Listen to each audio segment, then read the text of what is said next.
Hello दोस्तों।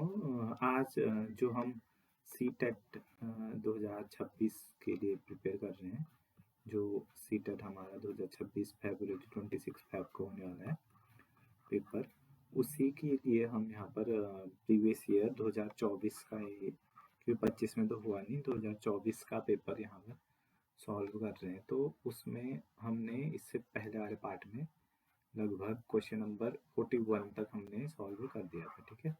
तो इस पार्ट में हम 42 से आगे का करेंगे। और यहाँ पर टोटल हमारी जो मैथ्स का पोर्शन है, मैथ एंड साइंस का, उसमें 30-30 का डिस्ट्रीब्यूशन है। 30 मैथमेटिक्स का क्वेश्चन है और 30 साइंस के क्वेश्चन है। तो टोटल हमारे पास 60 क्वेश्चन दिखेंगे हमें सब्जेक्ट का, ठीक है। तो उसी में हम आज 42 तक हमने 41 तक कर दिया था। आज 42 से हम यहाँ पर आगे को क्वेश्चन करेंगे, ठीक है। तो 42 वाला क्वेश्चन क्या कह रहा है, देखिए यहाँ पर से पढ़ेंगे। किसी दिन एक विद्यार्थी द्वारा विभिन्न क्रियाकलापों में व्यतीत किए गए समय को एक पाई चार्ट में नीचे दिए गए केंद्रीय कोणों के त्रिज्य खंडों द्वारा निरूपित किया गया है, ठीक है। तो स्कूल में कितना टाइम स्पेंड करता है एक दिन, देखिए यहाँ पर किसी दिन है तो दिन में होते हैं 24 घंटे। तो उसमें से 90 डिग्री स्कूल में व्यतीत करता है, 60 डिग्री गृह कार्य करने में, 60 डिग्री खेल में और 120 डिग्री नींद और अन्य में 30 डिग्री। तो हमें यहाँ पर निकालना है, कैलकुलेट करना है नींद और स्कूल क्रियाकलापों में विद्यार्थी द्वारा व्यतीत किए गए समय का अंतर क्या है। तो उन दोनों के टाइम का निकाल के हमें उसका डिफरेंस निकालना है, ठीक है। तो सबसे पहले हम क्या करते हैं, देखिए एक दिन में 24 आवर हमारे पास होते हैं। तो देखिए एक दिन में 24 घंटे 360 डिग्री के बराबर है। तो 1 डिग्री की वैल्यू यहाँ पर देखिए, 1 डिग्री की वैल्यू कितनी आ जाएगी, 24 बट्टे 360। जब इसको हम वो करेंगे, काटेंगे, तो ये कितने से डिवाइड हो जाएगा, 12 दूने 24, 12 तियां 36।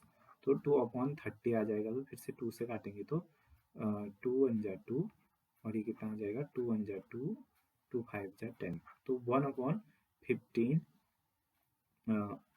आवर आ जाएगा, ठीक है। 1 डिग्री की वैल्यू, 1 डिग्री की वैल्यू कितनी आ जाएगी, 1/15। अब हमें निकालना क्या है, नींद और स्कूल के क्रियाकलाप में विद्यार्थी द्वारा व्यतीत किए गए समय का अंतर। तो नींद में उसको कितना टाइम लग रहा है, 120 डिग्री। तो 1 डिग्री की 1 डिग्री की वैल्यू, सॉरी सीधे ही कर देते हैं। देखो नींद में उसको कितना लग रहा था, 120 डिग्री से व्यतीत कर रहा है समय। उसके बाद स्कूल में कितना व्यतीत कर रहा है, 90 डिग्री, ठीक है। ऐसे भी कर सकते हैं, तो पहले चेंज करके भी कर सकते हैं। तो डायरेक्ट करने में थोड़ा सा इजी पड़ेगा, ठीक है। नींद में 120 और इनका अंतर निकालना है, देखिए माइनस स्कूल में कितना कर रहे हैं, 90 डिग्री। तो इन दोनों का अंतर कितना हो जाएगा, 0 में से 0 माइनस हो जाएगा तो 0, और 12 में से 9 माइनस करेंगे तो 9, और 3 12, ठीक है। तो 30 डिग्री की वैल्यू हमें यहाँ पर कैलकुलेट करनी है। तो 1 डिग्री की अगर 1/15 है तो 30 डिग्री की कितनी हो जाएगी, 30/15। और इसको अगर कैलकुलेट करेंगे तो 15 एकम 15, 15 दूने 30। तो यहाँ पर 2 आवर्स क्या हो जाएगा, हमारा आंसर आ जाएगा, ठीक है। आई होप आपको ये समझ आया। पढ़ेंगे क्वेश्चन नंबर 43, जो दूसरा क्वेश्चन है। देखिए क्या दिया गया है इसमें 43 में, एक विद्यार्थी x minus 4 is equal to 3 में x का मान ज्ञात करने के लिए कहा गया, ठीक है। उसने 4 को 3 से घटाकर कार्य पूरा किया, 4 को 3 से घटाकर कार्य पूरा किया, ठीक है। 4 को 3 से घटाया मतलब 4 को 3 से घटाए, तो इसने लिखा 3 माइनस 4, कार्य पूरा किया। निम्नलिखित में कौन सा ऊपर दी गई परिस्थिति का सबसे उपयुक्त रूप से वर्णन करता है।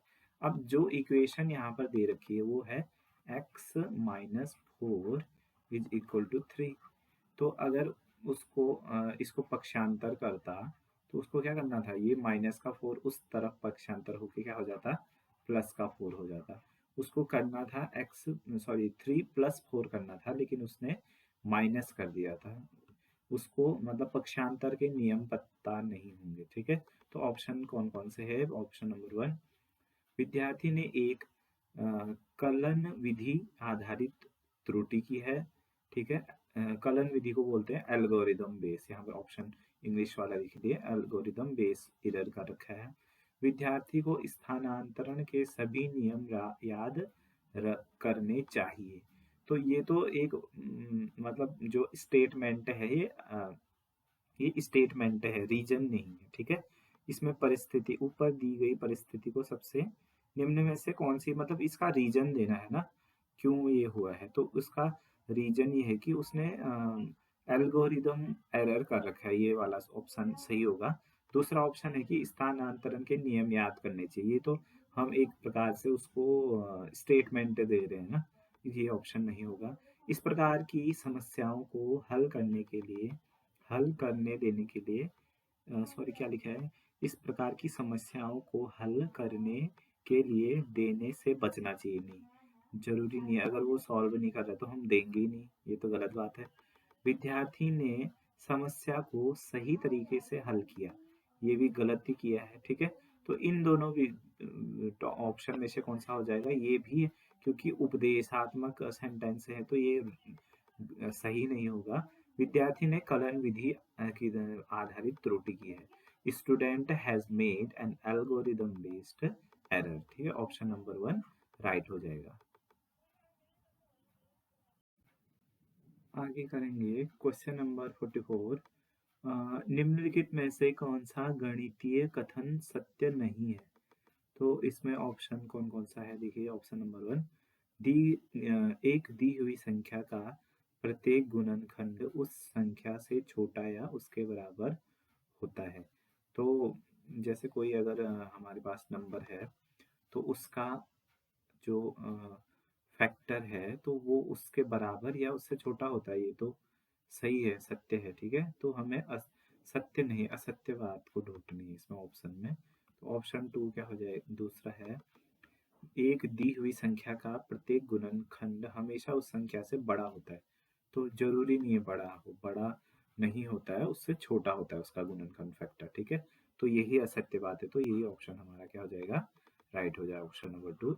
और ऑप्शन 3 और 4 भी पढ़ लेते हैं। एक दी हुई संख्या का प्रत्येक गुणज उस संख्या से बड़ा या उसके बराबर होता है। ठीक है, मल्टीपल उसके बराबर या उससे होता है, ये बात भी सही है। और एक दी गई संख्या के गुणनखंडों की संख्या परिमित होती है, means the number of factors of a given number is finite, ये भी सही है। तो असत्य कौन सा है?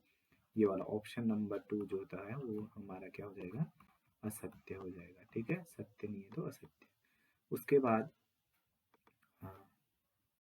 क्वेश्चन नंबर 45 में क्या कहा है कि निम्नलिखित में से कौन सा 8वीं कक्षा के विद्यार्थियों को प्रायोगिक प्रायिकता, इसको इंग्लिश में बोलते हैं एक्सपेरिमेंटल प्रोबेबिलिटी, प्रायिकता से परिचित कराने का सबसे उपयुक्त तरीका है? तो ये बच्चों को प्रायिकता के बारे में बताने का सबसे अच्छा जो बेटर वे है कौन सा है? तो ऑप्शन ए है सांख्यिकी आधारित समस्याएं हल करना। तो सांख्यिकी से प्रायिकता, सांख्यिकी का यूज तो प्रायिकता में होता ही है, तो लेकिन ये कह रहे हैं कि प्रयोग मतलब प्रैक्टिकल या एक्सपेरिमेंट तो कुछ होगा नहीं ना सांख्यिकी में। सांख्यिकी का यूज जरूर होता है प्रायिकता में। ऑप्शन 2 है कई परिणाम आधारित घटनाओं जैसे सिक्का उछालना, ताश निकालना आदि का उदाहरण देना। उदाहरण सिर्फ देने की बात कही इसमें, होने के तो ये एग्जाम्पल अच्छे हैं, लेकिन इसको सिखाना नहीं बोला है ना कि प्रैक्टिकली, केवल एग्जाम्पल देने से थोड़ा ना, वो उनको दिखाना भी पड़ेगा करके कि कैसे हो रहा है। बोर्ड पर प्रायोगिक प्रायोगिकता प्रायिकता को परिभाषित करना, उदाहरण देना। बोर्ड पे तो दे ही रहे हैं हम, उनको अच्छा कब समझ में आएगा? जब हम उनको सामने से करके दिखाएंगे कि प्रायिकता कैसे निकल रही है करके ना। तो यहाँ पर देखिए ऑप्शन नंबर 4 है, एक निष्पक्ष सिक्के को कई बार उछालना और परिणामों को नोट करना या लिखना। तो एक सिक्का हम उन्हीं के सामने उछाल रहे हैं और उन परिणामों को नोट कर रहे हैं कि क्या आ रहा है करके, तो उसी ये प्रायोगिक प्रयोगता है, एक्सपेरिमेंटल प्रोबेबिलिटीज को सिखाने का सबसे बेस्ट तरीका है। ऑप्शन 2 में भी यही उदाहरण दिया गया, लेकिन इसमें बोला है कि खाली उदाहरण बताना, उदाहरण बताना अलग बात है और उदाहरण करके दिखाना अलग बात है, ठीक है।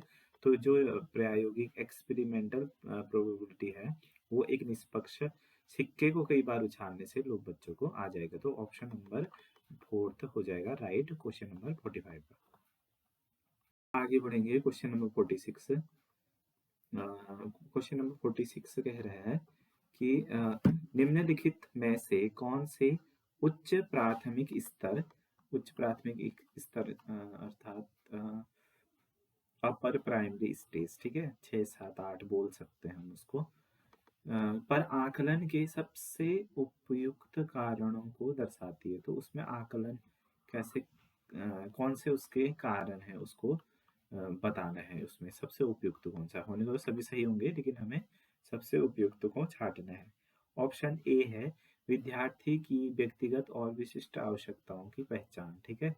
तो ये ऑप्शन राइट ही है कि हमें कैसे आकलन करना चाहिए, विद्यार्थी की व्यक्तिगत और इसकी विशिष्ट आवश्यकताओं को ध्यान रखना चाहिए। दूसरा है यह बी ऑप्शन, यह ज्ञात करना चाहिए कि गणित पाठ्यचर्या के लक्ष्यों तथा उद्देश्यों को किस हद तक प्राप्त किया जा सकता है। ये बात भी सही है कि गणित के लक्ष्यों और उद्देश्यों को हमें किस हद तक प्राप्त किया जाना चाहिए, यह ज्ञात करना चाहिए।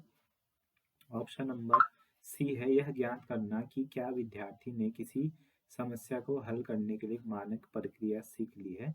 तो यह ऑप्शन उतना सही नहीं है कि हम आकलन करें कि मानक प्रक्रिया सीख ली है या नहीं सीखी है, ठीक है। तो अ, उसके बाद है गणित में प्रायोगिक परीक्षाओं के लिए विद्यार्थी का चयन करना। तो प्रायोगिक परीक्षाएं तो सभी के ही होती हैं, तो इसमें ऐसा कुछ नहीं है। तो ऑप्शन नंबर वो ए और बी इसका क्या हो जाएगा राइट। तो ऑप्शन नंबर ए बी किसमें है, ऑप्शन नंबर 2 हमारा इस क्वेश्चन का राइट आंसर हो जाएगा, ऑप्शन नंबर 46 का, ठीक है। ऐसा नहीं है कि ये दो ऑप्शन आपको गलत लगेंगे, लेकिन हमें जो उपयुक्त कारण है वही बताना है। तो ऑप्शन नंबर ए और बी इसका राइट आंसर हो जाएगा, ठीक है। आगे बढ़ेंगे क्वेश्चन नंबर 47। इसमें हमें क्या दिया गया है, देखिए निम्नलिखित में से कौन सी बंद सिरे वाली समस्या है, मतलब एक साइड से बंद क्लोज होना चाहिए, ठीक है। कौन सी बंद सिरे वाली, बंद मतलब ये फिक्स, इसके बीच इसका आंसर आना चाहिए, ठीक है। 104 और 109 के बीच चार प्राकृतिक संख्याएं सूचीबद्ध कीजिए। अब 109 और 104 104 और 109 के बीच में जो चार प्राकृतिक संख्याएं हैं, मतलब जैसे 105 106 107 और 108, तो ये फिक्स है। तो इन दोनों के बीच में ही है, तो यह क्या है, बंद सिरे वाली समस्या। तो ऑप्शन नंबर ए हमारा राइट हो जाएगा। और भी ऑप्शन देखते हैं कि वो किस प्रकार से बंद सिरे वाली नहीं है। 5 से कम 4 पूर्णांक संख्याएं, तो 5 से छोटी तो देखो 4 होगा, 3 होगा, 2 होगा, 1 है। लेकिन ऋणात्मक पूर्णांक संख्याएं भी तो होती है, -1 -2 ऐसे करके अनंत होंगी। तो यह बंद समस्या नहीं है, मतलब बढ़ते ही जा रहा है नंबर, ठीक है। और इसके बाद है फिर ऑप्शन सी 5/7 के चार तुल्य भिन्न लिखिए। तो इसके तुल्य भिन्न भी बहुत सारे अनंत होंगे, तो यह भी बंद सिरे वाली नहीं है, खुली समस्या है, ठीक है, खुले सिरे वाली। 5/11 और 10/11 के बीच भी अनंत परिमेय संख्याएं हो सकती हैं, इसलिए यह ऑप्शन बी रॉन्ग हो जाएगा। और अनंत 104 और 109 के बीच चार प्रकार की समस्याएं हैं, सॉरी 4 प्रकार प्राकृतिक संख्याएं हैं, यह एक प्रकार की बंद सिरे वाली समस्या हो जाएगी। ऑप्शन नंबर 47 का नंबर 1। बढ़ेंगे क्वेश्चन नंबर 48। निम्नलिखित में से किसे एक प्रभावी गणित की कक्षा की एक विशेषता के रूप में माना जाता है, ठीक है, कि गणित की कक्षा का की विशेषता है, कौन सी है। विभिन्न उदाहरणों की सहायता से विद्यार्थियों को इसके प्रति संवेदनशील बनाना कि गणित एक अमूर्त विषय है। तो यह एक कक्षा की विशेषता तो नहीं है कि गणित एक अमूर्त विषय है, इसकी कक्षा की विशेषता नहीं है, ठीक है। सामूहिक कार्य की अपेक्षा एकल समस्या समाधान के कार्य को प्रोत्साहित करना, ऐसा नहीं है, एकल समस्या समाधान को प्रोत्साहित नहीं करता है। गणित में ऐसा भी होता है कि जैसे सामूहिक, जैसे बच्चों को दिया जाता है कि प्रश्न को सॉल्व करो ग्रुप में, तो बच्चे आपस में मिलजुल कर भी सॉल्व करते हैं, तो उससे तो ज़्यादा बेटर उनको समझ में आता है। तो ये ऑप्शन भी नहीं होगा, ठीक है। ऑप्शन ए भी नहीं, ऑप्शन बी भी नहीं, और ऑप्शन 3 क्या होगा? देखिए, समस्याओं को बहुत सारे तरीकों से हल करने के अवसर विद्यार्थियों को प्रदान करना। ये बात सही है कि एक से अधिक मेथड से बच्चों को क्वेश्चन सॉल्व करने का जो अपॉर्चुनिटी है वो देना एक गणित की एक कक्षा की एक विशेषता है, ठीक है। तो ऑप्शन नंबर 3 इसका राइट हो जाएगा। फिर भी ऑप्शन नंबर 4 पढ़ लेते हैं। जिस प्रकार की समस्याएं शिक्षक ने हल की है, विद्यार्थी को समान प्रकार से हल जरूरी नहीं है, विद्यार्थी अपने तरीका सही होना चाहिए, बाकी उससे भी हम बच्चे को सॉल्व करने के लिए बोल सकते हैं, ठीक है। तो समस्याओं को बहुत सारे तरीकों से हल करने के अवसर विद्यार्थी को प्रदान करना गणित की कक्षा की विशेषता होता है। तो option number 3 will be the right answer for question number 48, ठीक है। आगे बढ़ेंगे। प्रश्न संख्या 49।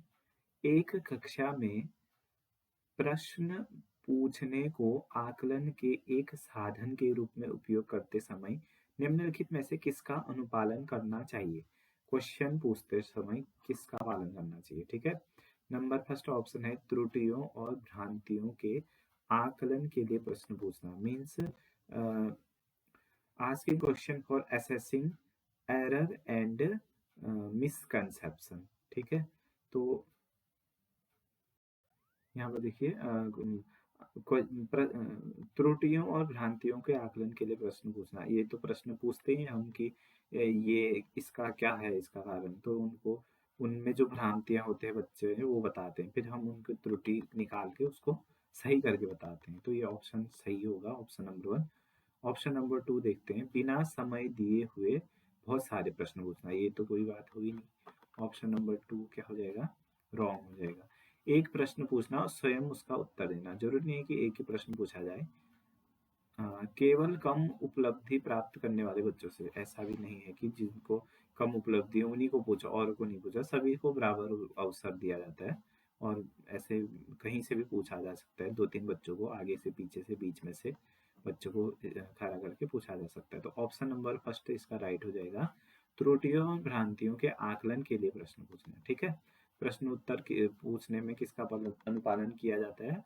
त्रुटियों और भ्रांतियों के आकलन के लिए, ठीक है। आगे बढ़ेंगे। क्वेश्चन नंबर 50 यहाँ पर दिया गया है कि यदि x + 5 + 7y को 5 + x + 7y की तरह लिखा जाए तो निम्नलिखित में से कौन से गुणों का उपयोग किया जाता है? देखिए यहाँ पे कैसे लिख रहा है इसको, हम भी लिख देते हैं कैसे लिख रहा है। x + 5 एक ब्रैकेट अंदर प्लस 7y, इसको के इसने कैसे लिख दिया है? इसको लिख दिया है 5 + x + 7y। तो इसने किया क्या है कि 3 चीजें हैं हमारे पास, जैसे हम लिख सकते हैं a + b और बाहर से दे दिया +c। तो इसको हम कैसे लिख सकते हैं? a + b + c, ऐसे भी लिख सकते हैं उसको, ठीक है। तो आगे पीछे करने इसको कौन सा नियम बोलते हैं इसको? तो देखिए बंटन का मतलब होता है डिस्ट्रीब्यूटिव, तो ये डिस्ट्रीब्यूटिव प्रॉपर्टी नहीं है। डिस्ट्रीब्यूटिव उसको बोलते हैं जैसे कोई मान लीजिए ए बाहर से है और ब्रैकेट के अंदर b + c है, तो डिस्ट्रीब्यूट मतलब दोनों को बांट देना इसको। तो ए बी + AC करेंगे तो इसको डिस्ट्रीब्यूटिव बोलते हैं, ठीक है। एसोसिएटिव और डिस्ट्रीब्यूटिव ये भी नहीं होगा। तो यह ऑप्शन नंबर कौन सा हो जाएगा? ऑप्शन नंबर सी हो जाएगा, ठीक है। क्रम विनिमय और साहचर्य नियम, इस नियम को साहचर्य का नियम कहते हैं, ठीक है। a + b + c को अगर हम a + b अलग और b + c पीछे अलग कर देते हैं, 3 टर्म्स होते हैं और उनके प्लस को अगर हम आगे पीछे कर रहे हैं तो उसको क्रम विनिमय और साहचर्य इस दोनों कहा जाता है, ठीक है। तो इसमें से ऑप्शन नंबर 3 हमारा राइट हो जाएगा। इंग्लिश वाला देखिए डिस्ट्रीब्यूटिव नहीं है और डिस्ट्रीब्यूटिव यहाँ पर देखिए डिस्ट्रीब्यूटिव दिया ये नहीं है, तो ये कौन सा वाला हो जाएगा, कॉम्यूटेटिव और एसोसिएटिव। इसमें मेनली एसोसिएटिव है, ओनली कम्यूटेटिव भी नहीं होगा ये, इसलिए ऑप्शन नंबर 3 हमारा क्या होगा, राइट हो जाएगा। ठीक है, आगे बढ़ेंगे क्वेश्चन नंबर 51 में। तो 51 क्या कह रहा है, राष्ट्रीय पाठ्यचर्या की रूपरेखा 2005 मिडिल स्कूल स्तर पर गणित पाठ्यचर्या के लिए सर्पिल दृष्टिकोण को बढ़ावा देता है। ठीक है, सर्पिल दृष्टिकोण को बढ़ाता है, इस दृष्टिकोण का सर्वोत्तम उदाहरण है। तो इसका जो सर्वोत्तम उदाहरण है वो है बढ़ती कठिनाई के क्रम में अवधारणाओं को प्रस्तुत करना। तो ऑप्शन देखिए पहला क्या है, उन अवधारणाओं को प्रस्तुत करना, सॉरी उन अवधारणाओं को शामिल करना जो हर ग्रेड पर दोहराई जाती है, ये नहीं है। ऑप्शन बी क्या है, हर ग्रेड पर सरल और कठिन विषयों को शामिल करना, ये भी नहीं है। और ये देखिए कठिनाई के बढ़ते क्रम में अवधारणाओं को शामिल करना, तो ऑप्शन नंबर सी इसका क्या हो जाएगा, राइट हो जाएगा। ठीक है, जो गणित के सर्पिल दृष्टिकोण है उसमें क्या है कि कठिनाई के बढ़ते क्रम में अवधारणाओं को शामिल करना, मतलब ऐसा नहीं कि टफ चीज पहले पढ़ाई जाए, तो धीरे धीरे लेवल ऑफ डिफिकल्टी क्या होता है, बढ़ते जाता है, करते हुए पहले पढ़ाई गई अवधारणाओं का संक्षिप्त रूप में पुनरावलोकन करना।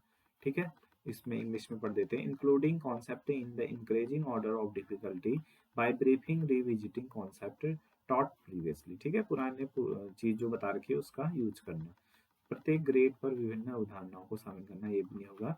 तो इसका राइट आंसर 51 का हो जाएगा, ऑप्शन नंबर सी। ठीक है, 51 का हो जाएगा ऑप्शन नंबर सी। आगे बढ़ेंगे क्वेश्चन नंबर 52। 52 में है देखिए, निम्न में से किस कथन में संख्या 6 का उपयोग गणन संख्या के अर्थ में हुआ है। तो गणन संख्या का मतलब होता है कार्डिनल सेंस, कार्डिनल नंबर का मतलब होता है जैसे कोई समूह है उसमें कितने तत्व होते हैं उसी उसको कार्डिनलिटी बोलते हैं। जैसे एक सेट में 1 2 3 तत्व या एलिमेंट्स है तो इसकी कार्डिनलिटी गणन संख्या कितनी होती है, 3।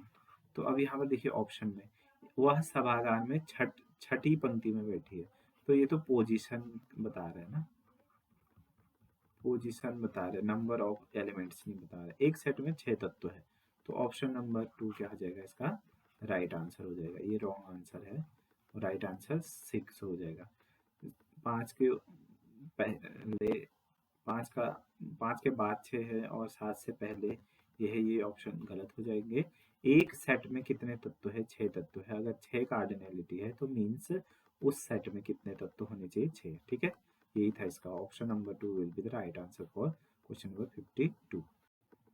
आगे बढ़ेंगे क्वेश्चन नंबर 53। तो क्वेश्चन नंबर 53 में देखिए एक सिंप्लीफिकेशन करना है हमें, तो इसको कैसे करेंगे, देखिए यहाँ पर दिया है 0.125 और 57.8। तो इसको अगर हम डायरेक्टली कर ले तो देखिए कैसे करते हैं। देखो ये 5 का मल्टीपल है और ये भी 25 है, तो दोनों 5 के मल्टीपल है, 5 से काट देते हैं। 5 0 5 5 जा 25, 5 5 2 जा 10, सॉरी 0 5 2 जा 10 और 5 5 जा 25। ठीक है, तो ये हो जाएगा, फिर से हम 5 से काट देंगे इसको, 0.05 जा 5 5 0.005 5 जा 25, तो ये कितना आ जाएगा, यहाँ बच जाएगा 0.05 ऊपर और नीचे कितना बच जाएगा, 0.05 बचा है और नीचे बचेगा 0.05। ठीक है, सॉरी 0.01 इतना बच जाएगा। तो उसके बाद देखिए यहाँ पर 17 से कटता है, 0.00 17 1 जा 17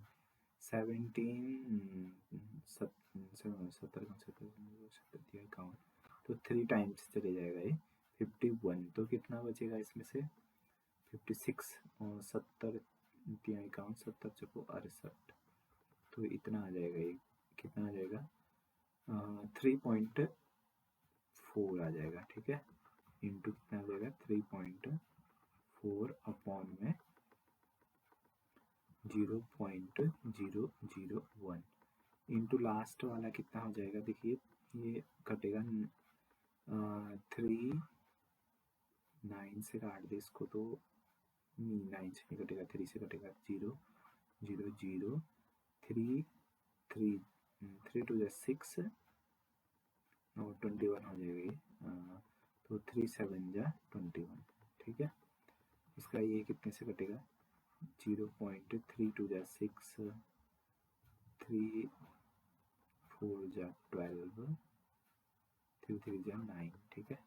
तो ये इतना हो जाएगा। तो यहाँ पर दोबारा से अगर 3 से हम इसको काट देते हैं तो क्या हो जाएगा 0.038 जा 24 और 3 1 जा 3 और ये कितना आ जाएगा 3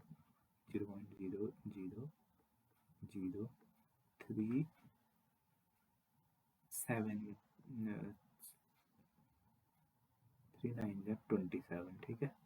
तो ये बन जाएगा, फिर से 3 से कटेगा तो ये कितना हो जाएगा 0.032 जा 6 और 3 7 जा 21, ये कितने से कट जाएगा, ये कितना है 0.00033 जा 9 और फिर से 3 से कट जाएगा 0.00001, ये कितना हो जाएगा 3 9 जा 27, तो ये कितना हो जाएगा 0.009 अपॉन में कितना हो रहा है 0.00001, ठीक है। अब इसको सॉल्व करना है तो देखिए अगर हम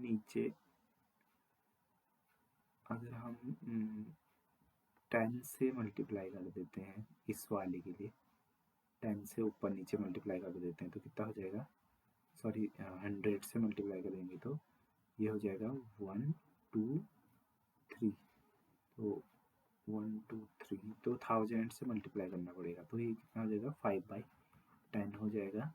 तो यहाँ अगर हमने 1 2 3 1000 से मल्टीप्लाई किया तो 1 2 3 अपॉन में 1 हो जाएगा, ठीक है। और यहाँ पर कितना हो जाएगा, इसमें देखिए 1 2 3 1 2 3 ये नहीं होगा ये भी, तो इसको भी अगर हम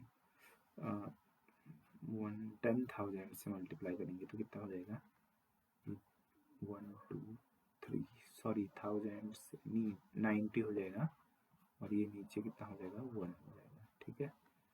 तो फिर ये 10 से 10 कैंसिल हो जाएगा, तो हमें बेसिकली मल्टीप्लाई करना है 5 × 9 × 3400 और इन तीनों को मल्टीप्लाई करेंगे तो हम कितना आ जाएगा 153, मैं डायरेक्टली कर रहा हूँ, आप लोग एक बार कर लीजिएगा कैलकुलेशन। कितना आ जाएगा, ऑप्शन नंबर कौन सा है, ये वाला ऑप्शन राइट हो जाएगा, ठीक है। यहाँ पर थोड़ा सा नहीं सही है, एकदम सही है, ये आप लोग कैलकुलेट करोगे तो यही आएगा, ठीक है। आप करके भी देख सकते हैं, चलो कर ही देते हैं। 5 9 जा कितना हो जाता है 45, ठीक है, और इंटू 3400। इसके बाद क्या करेंगे हम, पहले 45 और 34 का मल्टीप्लाई डायरेक्ट कर देते, 2 0 लगा देंगे, 4 5 जा 20 कैरी 2 और 4 4 जा 16 17 18, ठीक है। क्रॉस करेंगे तो 3 5 जा 15 कैरी 1 और 4 3 जा 12 और 1 कितना हो जाएगा 13, तो ये कितना हो जाएगा 1 मिनट 1 0 और 1 3 5 कुछ ऐसा है ना, तो 0 8 एंड 5 कितना हो जाएगा 8 4 12 8 5 13 4 3 1 4 1 5, तो ये इतना हो जाएगा और एक 2 0 पीछे से नहीं, 1 0 पीछे से एक्स्ट्रा लगेगा, तो यहाँ पर कितना आ जाएगा, ये वाला ऑप्शन हमारा क्या हो जाएगा राइट हो जाएगा, ठीक है। तो इस वीडियो का लास्ट क्वेश्चन है ये 54th। देखिए, यदि दो संख्याओं का एलसीएम 392 है तो निम्नलिखित में से कौन सी संख्या इन संख्याओं का HCF नहीं होगा।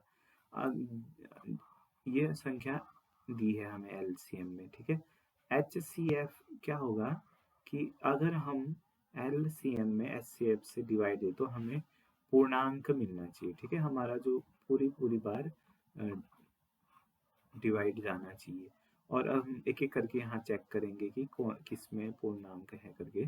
तो हम चेक करेंगे जब, तो 42 से जब डिवाइड देते हैं हम 392 में, तो हमारा आंसर कितना आ जाता है 9 आप लोग चेक कर लीजिएगा 9.33।